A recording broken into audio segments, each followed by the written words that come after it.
அகிலம் டிவி நேயர்களுக்கு வணக்கம். அகிலம் டிவியின் இன்றைய நாளுக்கான செய்திகள். முதலில் தலைப்புச் செய்திகள். அனுர அரசின் புதிய சட்டத்தால் நெருக்கடி, பலர் கைது. ஐக்கிய மக்கள் சக்தி மாநாட்டுக்கு முன்னர் ரணில் சஜித் சந்திப்பு உறுதி. திசவிகாரைக்கு எதிராக இன்று மீண்டும் போராட்டம். திருமலையில் மைதானத்தில் எரிக்கப்படும் பிக்குவின் உடல், மக்கள் கடும் எதிர்ப்பு. தென்னிலங்கையில் உச்சக்கட்ட கோபம் காரணமாக மகளை கொலை செய்த தந்தை. வெளிநாட்டு துப்பாக்கியுடன் சந்தேக நபர் கைது, கொழும்பு நீதவான் பிறப்பித்த உத்தரவு. புலம்பெயர் தொழிலாளர்களின் வருமானம், இலங்கை பொருளாதாரத்தில் புதிய திருப்பம்.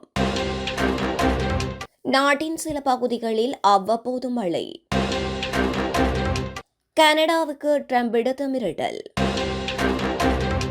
அமெரிக்க ரஷ்ய அணு ஆயுத ஒப்பந்தம் விரைவில் முடிவு. தொடர்வென விரிவான செய்திகள்.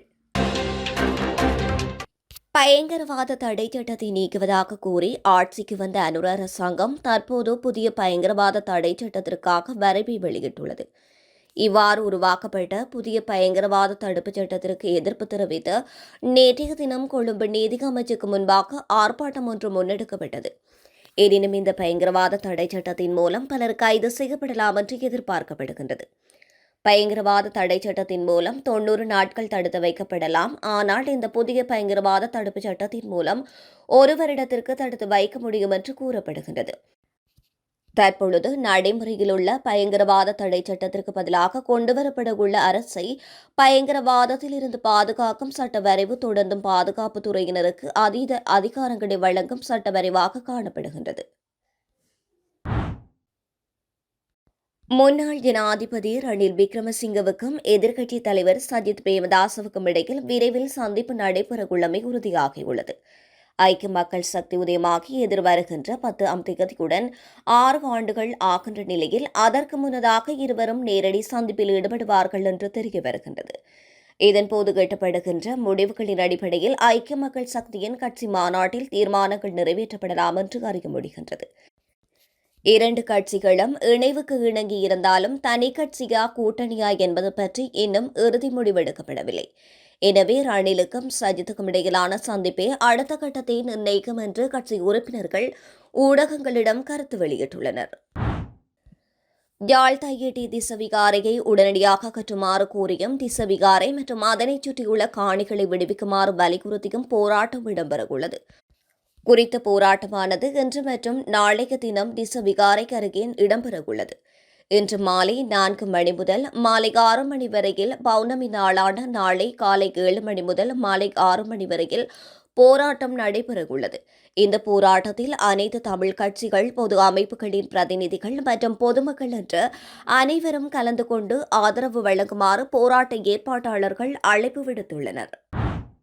திருகோணமலை மைகேசர் விளையாட்டு மைதானத்தில் தமிழ் மக்களின் எதிர்ப்புக்கு மத்தியில் இறந்த பௌத்த மதகுருவின் உடல் எரிப்பதற்கு மீண்டும் ஏற்பாடுகள் இடம்பெற்று வருகின்றன. திருகோணமலை கோகர்ண ராஜமகா விகாரையின் தலைமை பிக்குவாக பணியாற்றிய பூஜ்யபாத புத்தே தம்மாலங்கார நாயக்க தேர தனது 91வது வயதில் நேற்று முன்தினம் காலமாகியிருந்தார். அவரின் இறுதிக் கிரியைகள் இன்றைய தினம் சனிக்கிழமை இடம்பெற்று திருகோணமலை மைகேசர் கிரிக்கெட் மைதானத்திற்கு அருகில் மதியமளவில் உடல் தகனம் செய்யப்பட உள்ளதாக தெரிவிக்கப்படுகின்றது. இதற்கான இடத்தினை நேற்று முன்தினம் வியாழக்கிழமை பௌத்த பிக்குகள் நாடாளுமன்ற உறுப்பினர் ரோசான் அக்மீன் என அரசாங்க அதிபர் உள்ளிட்ட பல அரசு அதிகாரிகளும் திணைக்களங்களும் பார்வையிட்டிருந்ததோடு இதைத்தான் இறுதியாக எரிப்போம் எனவும் இனி இங்கு எரிக்க மாட்டோம் என்றும் தெரிவித்ததாக தெரிய வருகின்றது. இந்நிலையில் விளையாடுகின்ற குறித்த மைதானத்தில் இறந்த உடல்களை எரித்து மைதானத்தை மியானமாக்க வேண்டாம் என்று பலர் கோரிக்கை விடுத்து வருவதோடு இனமுறுகல் ஏற்படுவதை தவிர்க்கும் முகமாக தமது எதிர்ப்பினையும் வெளியிட்டு வருகின்றனர். குறித்த மைதானத்தின் பகுதியில் சில ஆண்டுகால இடைவெளியில் தமிழ் மக்களின் எதிர்ப்புக்கு மத்தியில் தொடர்ச்சியாக பௌத்த பிக்குகளின் உடல்கள் எரிக்கப்பட்டு வந்துள்ளன. அந்த வகையில் 2020ஆம் ஆண்டு செப்டம்பர் மாதம் ஸ்ரீ போதிராஜ விகாரையின் விகாராதிபதியாக இருந்த வெண் தேவாலகம தம்மரத்தின தேரர் 2021ஆம் ஆண்டு ஸ்ரீ ஜெயசுமணராம விகாரையின் விகாராதிபதிக்கும் 2024ஆம் ஆண்டு ஏப்ரல் மாதம் ஸ்ரீ சம்புத்த ஜெயந்தி விகாரையின் விகாராதிபதி தெய்யன்னே வெல பஞ்சசீல தேரர் ஆகியோரின் உடல்களானது தமிழ் மக்களின் பலத்த எதிர்ப்புகளுக்கு மத்தியில் மைதானத்தில் வைத்து எரியூட்டப்பட்டிருந்தமை குறிப்பிடத்தக்கது. தென்னிலங்கையில் தந்தைக்கும் மகளுக்கும் ஏற்பட்ட முருகல் நிலையில் கொலையில் முடிந்துள்ளதாக போலீசார் தெரிவித்துள்ளனர். காலி உரகஸ்மன் கந்தியா தெல்கட பகுதியில் நேற்றைய தினம் தந்தையின் தாக்குதலால் 14 வயதான மகள் உயிரிழந்ததாக தெரிவிக்கப்படுகின்றது. தந்தைக்கும் மகளுக்கும் இடையில் கையடக்க தொலைபேசி பயன்பாடு தொடர்பாக ஏற்பட்ட நீண்ட நேர தகராறே இந்த கொலைக்கு காரணமாகியுள்ளதாக போலீசார் உறுதி செய்துள்ளனர்.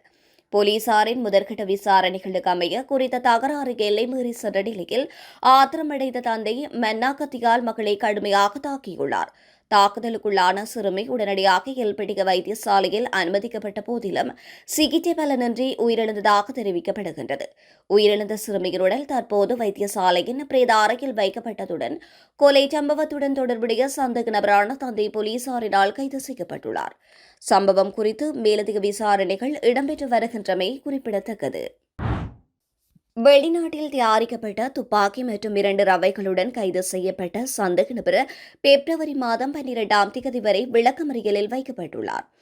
நேற்று வத்தளை நீதவான் பிறப்பித்த உத்தரவுக்கு அமைய அவர் இவ்வாறு விளக்கமறியலில் வைக்கப்பட்டுள்ளார்.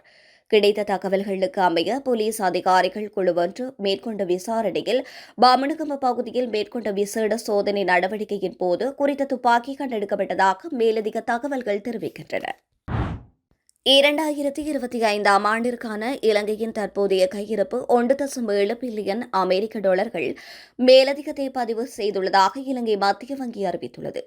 கடந்த ஆண்டின் பெரும்பாலான மாதங்களில் இந்த மேலதிக நிலை காணப்பட்டமை பொருளாதாரத்திற்கு ஒரு சாதகமான அறிகுறியாக பார்க்கப்படுகின்றது. புலம்பெயர்ந்து வாழ்கின்ற தொழிலாளர்கள் நாட்டிற்கு அனுப்பிய வருமானம் 2025இல் 8 பில்லியன் டாலர்களை தாண்டியது. இது 2024ஆம் ஆண்டுடன் ஒப்பிடுகையில் 22.8% வளர்ச்சியாகும். அத்தோடு சுற்றுலா பயணிகளின் வருகை 2018ஆம் ஆண்டை விட 15.1% அதிகரித்துள்ளது. எனினும் அதனூடாக கிடைத்த வருமானம் 1.6% மாத்திரமே உயர்ந்துள்ளது. ஏற்றுமதி வருமானம் அதிகரித்த போதிலும் இறக்குமதிகள் அதிகரித்தமையினால் வர்த்தக பற்றாக்குறை 7.9 மில்லியன் டாலர்களாக உயர்ந்துள்ளது. குறிப்பாக வாகன இறக்குமதிக்காக 2025இல் மாத்திரம் 2.05 பில்லியன் டாலர்கள் செலவிடப்பட்டுள்ளதாக தெரிவிக்கப்படுகின்றது. மேலும் நாட்டின் உத்தியோகபூர்வ வெளிநாட்டு கையிருப்பு 2025 முடிவில் 6.8 பில்லியன் டாலர்களாக உயர்ந்துள்ளது. அத்தோடு 2025ஆம் ஆண்டில் ரூபாயின் பெறுமதி ஓரளவு வீழ்ச்சியடைந்த போதிலும் 2026 ஜனவரியில் அமெரிக்க டாலருக்கு எதிராக இலங்கை ரூபாய் 0.2%-னால் வலுவடைந்துள்ளதாக தெரிவிக்கப்படுகின்றது. வடக்கு, வடமத்திய, கிழக்கு மற்றும் மத்திய மாகாணங்களில் அவ்வப்போதும் மழை பெய்யக்கூடும் என்று வளிமண்டலவியல் திணைக்களம் எதிர்ப்பு கூறியுள்ளது. வளிமண்டலவியல் திணைக்களம் இன்றைய தினம் வெளியிட்டுள்ள அறிக்கையில் இந்த விடயத்தினை தெரிவித்துள்ளது. முல்லைத்தீவு, திருகோணமலை, போலனறுவை மற்றும் மாத்தளை மாவட்டங்களின் சில இடங்களில் 50 மில்லிமீட்டருக்கும் அதிகமான ஓரளவு பலத்த மழை பெய்யக்கூடும் என்று அந்த திணைக்களம் வெளியிட்டுள்ள வானிலை முன் அறிவிப்பில் குறிப்பிடப்பட்டுள்ளது. ஊவா மற்றும் வடமேல் மாகாணங்களில் பல தடவைகள் மழை பெய்யக்கூடும். நாட்டின் ஏனைய பிரதேசங்களில் பிற்பகல் 2 மணிக்கு பின்னர் ஆங்காங்கே மழை அல்லது இடியுடன் கூடிய மழையும் பெய்யக்கூடும். சில இடங்களில் 50 மில்லிமீட்டருக்கும் அதிகமான ஓரளவு பலத்த மழை பெய்யக்கூடும். மேல் மற்றும் சப்ரகமுவ மாகாணங்களிலும் காலி மற்றும் மாத்தறை மாவட்டங்களிலும் சில இடங்களில் அதிகாலை வேளையில் பனிமூட்டம் நிலவக்கூடும். இடியுடன் கூடிய மழையின் போது தற்காலிகமாக ஏற்படக்கூடிய பலத்த காற்று மற்றும் மின்னல் தாக்கங்களினால் ஏற்படக்கூடிய பாதிப்புகளை குறைத்துக் கொள்ள தேவையான முன்னெச்சரிக்கை நடவடிக்கைகளை மேற்கொள்ளுமாறு வளிமண்டலவியல் திணைக்களம் பொதுமக்களை அறிவுறுத்தியுள்ளது. அமெரிக்க ஜனாதிபதி டொனால்டு டிரம்ப் கனடாவில் தயாரிக்கப்பட்ட சில விமானங்களுக்கு 50% வரி விதிக்கப்படும் என்று எச்சரிக்கை விடுத்துள்ளார். அமெரிக்காவினுடைய நிறுவனத்தின் சான்றிதழ் விதிமுறைகளை பின்பற்றவில்லை என்று கனேடிய விமானங்களை குற்றச்சாட்டி இந்த வரி விதிப்பு எச்சரிக்கையை ட்ரம்ப் விடுத்துள்ளதாக தெரிவிக்கப்படுகின்றது. இதன்போது அமெரிக்க நிறுவனங்களுக்கு போட்டியாக கனடா விமானங்களை விற்பனை செய்ய முயன்றால் கடுமையான வரி விதிக்கப்படும் என்று நாங்கள் எங்கள் தொழில்துறையை பாதுகாப்போம் என்றும் அவர் கூறியுள்ளார்.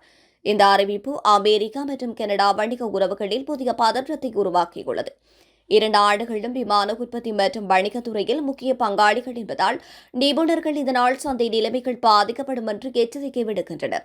கனடா அரசு இந்த எச்சரிக்கை நியாயமற்றது என்று கூறி கனடாவில் தயாரிக்கப்படுகின்ற விமானங்கள் அனைத்தும் சர்வதேச தர நிலைகளுக்கு உட்பட்டவை என்று தெரிவித்துள்ளது.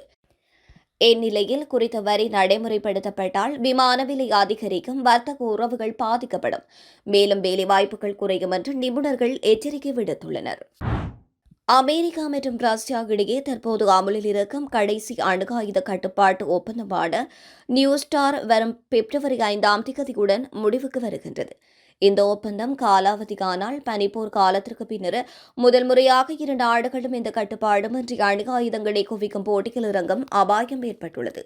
அணு ஆயுத கட்டுப்பாட்டை தொடர்ந்து நிலைநிறுத்த ஒரு தற்காலிக ஒப்பந்தத்தை ரஷ்ய அதிபர் புடின் பரிந்துரைத்த நிலையில் அது அமெரிக்க அதிபர் டொனால்டு டிரம்பிற்கு இன்னும் அதிகாரப்பூர்வமாக பதிலளிக்கவில்லை. கடந்த 2010ஆம் ஆண்டு அப்போதைய அமெரிக்க அதிபர் மற்றும் அப்போதைய ரஷ்ய அதிபர் ஆகியோர்களுக்கு இடையில் இந்த நியூ ஸ்டார் ஒப்பந்தம் கையொப்பமானது. இதன்படி 2 நாடுகளும் தலா 1550 அணு ஆயுதங்கள் மட்டுமே வைத்துக் கொள்ள முடியும். இந்த மாத தொடக்கத்தில் இது குறித்து பேசிய அதிபர் டிரம்ப், இந்த ஒப்பந்தம் காலாவதியானால் ஆகட்டும், இதைவிட சிறிய ஒரு புதிய ஒப்பந்தத்தை நாம் உருவாக்குவோம் என்று கூறியுள்ளார்.